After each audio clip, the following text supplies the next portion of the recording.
അസ്സലാമു അലൈക്കും. 14 നൂറ്റാണ്ടുകൾക്ക് മുമ്പ് തൻ്റെ മുന്നിൽ നിൽക്കുന്ന പരിവർത്തന സമൂഹത്തിന്റെ കാലൊച്ചകൾ കണ്ടറിഞ്ഞ് കാരുണ്യമാണ് വേണ്ടതെന്ന് കാതിൽ പറഞ്ഞ മുത്തു മുഹമ്മദ് മുസ്തഫ സ്വല്ലല്ലാഹു അലൈഹി വസല്ലമയുടെ ചരിത്രകഥയാണ് ഇവിടെ ചർച്ച ചെയ്യുന്നത്. ഇത് 14-ാം ഭാഗമാണ്. കഴിഞ്ഞ ഭാഗത്ത് ഇസ്ലാമിനു വേണ്ടി രക്തസാക്ഷിത്വം വഹിച്ച ആദ്യത്തെ വനിതയായ സുമയ്യ റളിയല്ലാഹു അൻഹുവിന്റെ ചരിത്രകഥയാണ് നമ്മൾ ചർച്ച ചെയ്തത്. ഇസ്ലാമിൽ വിശ്വസിച്ചതിന്റെ പേരിൽ, അള്ളാഹു ഏകനാണെന്ന് വിശ്വസിച്ചതിന്റെ പേരിൽ, മുഹമ്മദ് അവന്റെ റസൂലാണെന്ന് വിശ്വസിച്ചതിന്റെ പേരിൽ സുമയ്യ റളിയല്ലാഹു അൻഹുവിന്റെ മകൻ അബ്ദുള്ളയും ക്രൂരമായ മർദ്ദനത്തെ തുടർന്ന് മരണമടഞ്ഞു. സുമയ്യ റളിയല്ലാഹു അൻഹുവിന്റെ മകളായിരുന്നു അമ്മാർ റളിയല്ലാഹു അൻഹു. അമ്മാർ റളിയല്ലാഹു അൻഹുവും കഠിനമായ പീഡനങ്ങൾ സഹിക്കേണ്ടി വന്നു. എന്നാൽ പിന്നീട് ഇസ്ലാമിക ചരിത്രത്തിൽ അമ്മാറിന്റെ സേവനങ്ങൾ വളരെ മഹത്തായതായിരുന്നു. മറ്റൊരു വനിതാ രത്നമായിരുന്നു ലുബൈന റളിയല്ലാഹു അൻഹ. ഒരു അടിമ പെൺകുട്ടിയായിരുന്നു. ഉമർ ഇബ്നുൽ ഖത്താബ് റളിയല്ലാഹു അൻഹുവിന്റെ അടിമയായിരുന്നു ലുബൈന. ഉമർ ഇബ്നുൽ ഖത്താബ് റളിയല്ലാഹു അൻഹു ഇസ്ലാമിലേക്ക് പ്രവേശിക്കുന്നതിന് മുൻപാണ് സംഭവം. ഉമർ ഇബ്നുൽ ഖത്താബ് റളിയല്ലാഹു അൻഹു അവളെ കഠിനമായി മർദ്ദിച്ചിരുന്നു. കഠിനമായ മർദ്ദനമേറ്റ് തളർന്നു വീഴുമ്പോഴും തളർന്ന ചുണ്ടുകൾ മർദ്ദിച്ചത് ഇങ്ങനെയായിരുന്നു: യജമാനൻ, താങ്കൾ ഇസ്ലാമിലേക്ക് വരൂ. ഉമർ റളിയല്ലാഹു അൻഹു ഞെട്ടിപ്പോയി. ക്രൂരനായ ഉമർ റളിയല്ലാഹു അൻഹു അതിലും ക്രൂരമായി അവളെ മർദ്ദിച്ചു. എന്നാൽ അള്ളാഹു ഏകനാണെന്നും അവന് വേറെ പങ്കുകാരനില്ലെന്നും മുഹമ്മദ് അവന്റെ റസൂലാണെന്നും ഉമർ റളിയല്ലാഹു അൻഹു പിന്നീട് മനസ്സിലാക്കുകയും ഇസ്ലാം മതം സ്വീകരിക്കുകയും ചെയ്തു.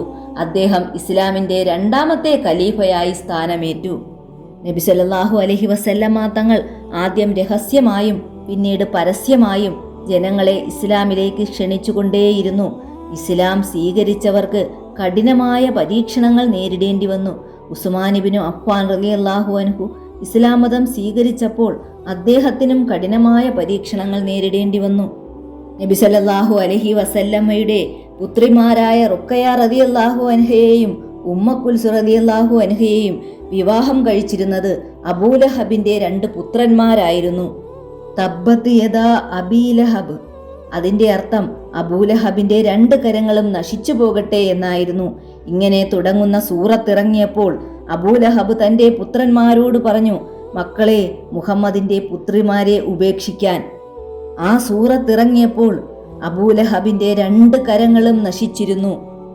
അബൂലഹബിന്റെ മക്കളായ ഉത്തുബയും ഉത്തേബയും നബി സല്ലല്ലാഹു അലൈഹി വസല്ലമ തങ്ങളുടെ പുത്രിമാരെ വിവാഹമോചനം ചെയ്തു. ഇതുമാത്രമല്ല, ഉത്തേബ ഒരു കടുംകൈ കൂടി ചെയ്തു. നബി സല്ലല്ലാഹു അലൈഹി വസല്ലമയോട് പറഞ്ഞു, നിന്റെ മതത്തെ ഞാൻ നിരാകരിക്കുന്നു. പിന്നെ നബി സല്ലല്ലാഹു അലൈഹി വസല്ലമയുടെ നേർക്ക് ആഞ്ഞു തുപ്പി. ഉത്തുബയുടെ ഈ പ്രവൃത്തി നബി സല്ലല്ലാഹു അലൈഹി വസല്ലമയെ പ്രകോപിപ്പിച്ചു. അവിടുന്ന് പറഞ്ഞു, നിന്നെ നരി പിടിക്കുമിടാ, തിരുവചനമല്ലേ. നബി സല്ലല്ലാഹു അലൈഹി വസല്ലമയുടെ വാക്കുകേട്ട് അബൂലഹബും ഉത്തേബയും വിറച്ചുപോയി. കച്ചവട സംഘത്തോടൊപ്പം സിറിയയിലേക്കുള്ള യാത്രക്കിടെ ഉത്തേബയെ ഒരു നരി പിടിച്ച് കടിച്ചു കൊല്ലുകയാണുണ്ടായതെന്ന് ചരിത്രത്തിൽ നിന്ന് നമുക്ക് മനസ്സിലാക്കാം. റുഖിയ ബീബി റളിയല്ലാഹു അൻഹയെ ഉസ്മാൻ റളിയല്ലാഹു അൻഹയ്ക്ക് വിവാഹം ചെയ്തു കൊടുത്താലോ എന്നൊരാലോചന വന്നു. ഖദീജ ബീബി റളിയല്ലാഹു അൻഹയ്ക്കും മറ്റു കുടുംബാംഗങ്ങൾക്കും അത് ഇഷ്ടമായിരുന്നു.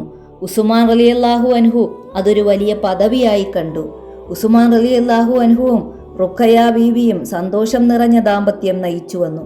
ഈ വിവാഹം ഖുറൈശികൾക്ക് ഇഷ്ടപ്പെട്ടില്ല. ഉസ്മാൻ ഇസ്ലാം മതം സ്വീകരിച്ചത് തന്നെ അവർക്ക് ഇഷ്ടപ്പെട്ടില്ല. പോരാതെ മുഹമ്മദിന്റെ മകളെ വിവാഹം കഴിച്ചിരിക്കുന്നു. റുഖയ്യ റളിയല്ലാഹു അൻഹ വിവാഹിതയായി. മാതാപിതാക്കളുടെ പരിചരണം വളരെ ആവശ്യമുള്ള സമയം. വീട്ടിൽ നിൽക്കാൻ ധൈര്യമില്ല. ശത്രുക്കൾ ഗർഭിണിയെ ഉപദ്രവിക്കും. മർദ്ദനം സഹിക്കവയ്യാതായപ്പോൾ യാതാനും സ്വഹാബികൾ നാടുവിടാൻ തയ്യാറായി. അതിൽ ഉസ്മാൻ റളിയല്ലാഹു അൻഹുവും റുഖയ്യ ബീവിയും ഉണ്ടായിരുന്നു. ഖുറൈശികൾ അറിയാതെ വേണം യാത്ര പോകാൻ. അറിയുകയാണെങ്കിൽ പോകാൻ അനുവദിക്കുകയില്ല. ജിദ്ദ തുറമുഖത്ത് കപ്പൽ വരുന്ന സമയം രഹസ്യമായി മനസ്സിലാക്കി വേണം പുറപ്പെടാൻ. അങ്ങനെ അവർ പുറപ്പെട്ടു. അന്ന് അബ്സീനിയ ഭരിച്ചിരുന്നത് ന്യായനിഷ്ഠനായ നജ്ജാഷി രാജാവായിരുന്നു. അബ്സീനിയൻ രാജാക്കന്മാർ നജ്ജാഷി എന്ന പേരിൽ അറിയപ്പെട്ടിരുന്നു. ഖുറൈശികൾ അറിയാതെ രക്ഷപ്പെടണം. ഇരുട്ടിന്റെ മറവിലാണ് യാത്ര. റുഖിയ റളിയല്ലാഹു അൻഹു ഖദീജ ബീബി റളിയല്ലാഹു അൻഹയുടെ അടുത്തു വന്നു. ഉമ്മായെ കെട്ടിപ്പിടിച്ചു കരഞ്ഞു. എന്നിട്ട് യാത്ര പറഞ്ഞിറങ്ങി. മകളുടെ ആ പോക്ക് മാതാപിതാക്കൾ നോക്കി നിന്നു. ഉസ്മാൻ ഇബ്നു അഫ്ഫാൻ റളിയല്ലാഹു അൻഹു ഭാര്യയോടൊപ്പം നടന്നു. ഇരുട്ടിൽ നടന്നു നീങ്ങുന്ന നിഴൽ രൂപങ്ങൾ. 11 പുരുഷന്മാരും 4 സ്ത്രീകളും അടങ്ങുന്ന സംഘം അബിസീനിയയിലേക്ക് പുറപ്പെട്ടു. ജിദ്ദയിലെത്തിയപ്പോൾ കപ്പലുണ്ടായിരുന്നു. കൂലി നൽകിയവർ കപ്പലിൽ കയറി. ഇതിനിടെ ഖുറൈശികൾക്ക് വിവരം ലഭിച്ചു. അവർ ജിദ്ദ തുറമുഖത്തേക്ക് ഓടിയെത്തി. പക്ഷേ കപ്പൽ പുറപ്പെട്ടിരുന്നു. നിരാശരായവർ മടങ്ങി.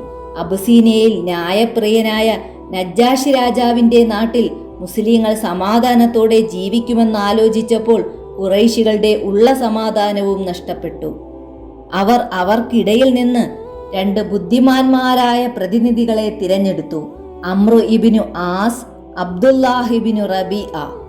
അവരെ ഖുറൈശികൾ അബിസീനിയയിലേക്ക് അയച്ചു, നജ്ജാശി രാജാവിന്റെ നാട്ടിലേക്ക്. അവിടെ ചെന്നിട്ട് അവർ ചെയ്യേണ്ട ഉത്തരവാദിത്തങ്ങളും അവരെ പറഞ്ഞു പഠിപ്പിച്ചു.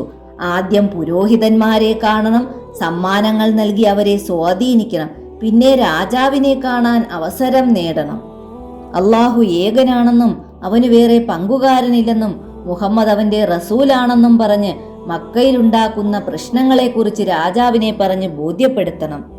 മക്കയിൽ മുഹമ്മദ് ഉണ്ടാക്കുന്ന പ്രശ്നങ്ങൾ പറഞ്ഞ് ബോധ്യപ്പെടുത്തി മക്കക്കാരെ അബിസീനിയയിൽ നിന്ന് പുറത്താക്കണം. അങ്ങനെ അവർ അബിസീനിയയിലെത്തി. പുരോഹിതന്മാരെ ചെന്നു കണ്ട് സമ്മാനങ്ങൾ കൊടുത്തു.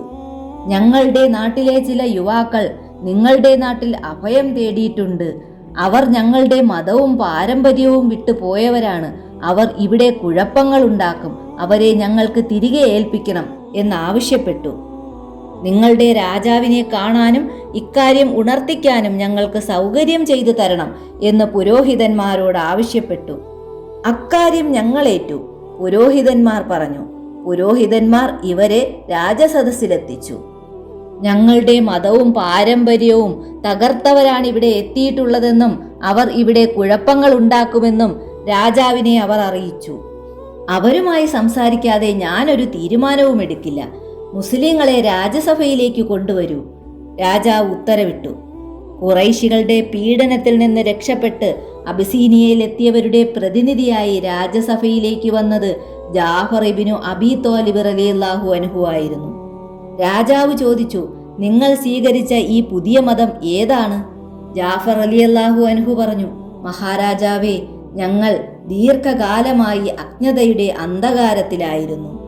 ഞങ്ങൾ ബഹുദൈവാരാധന നിർത്തിയതിനാൽ ഞങ്ങളുടെ ജനത ഞങ്ങളെ ഉപേക്ഷിച്ചു, ഞങ്ങളെ ആക്രമിച്ചു, ഞങ്ങളെ ക്രൂരമായി മർദ്ദിച്ചു. ഞങ്ങളെ സ്വതന്ത്രമായി ജീവിക്കാൻ അനുവദിക്കുമായിരുന്നെങ്കിൽ മക്ക വിട്ട് ഞങ്ങൾ പോരുമായിരുന്നു. ഇത്രയും കേട്ടപ്പോൾ നജ്ജാശ് രാജാവ് പറഞ്ഞു, നിങ്ങൾ കേട്ട വേദഗ്രന്ഥത്തിലെ ചിലത് ഇവിടെ പാരായണം ചെയ്യുക. ജാഫർ ഇബ്നു അബൂ ത്വാലിബ് റളിയല്ലാഹു അൻഹു സൂറത്തുൽ മറിയത്തിലെ ചില ആയത്തുകൾ പാരായണം ചെയ്തു. ഇത് കേട്ടപ്പോൾ നജ്ജാശി രാജാവ് പറഞ്ഞു, മുസ്ലിങ്ങൾ ഇവിടെ സുരക്ഷിതരായിരിക്കും, ഖുറൈശികൾക്ക് മടങ്ങിപ്പോകാം. മുത്ത് മുഹമ്മദ് മുസ്തഫ സ്വല്ലല്ലാഹു അലൈഹി വസല്ലമ തങ്ങളുടെ ചരിത്രകഥയുടെ ബാക്കി ഭാഗവുമായി ഇനിയും വരാം. ചാനൽ ഇഷ്ടപ്പെട്ടാൽ സബ്സ്ക്രൈബ് ചെയ്യണേ.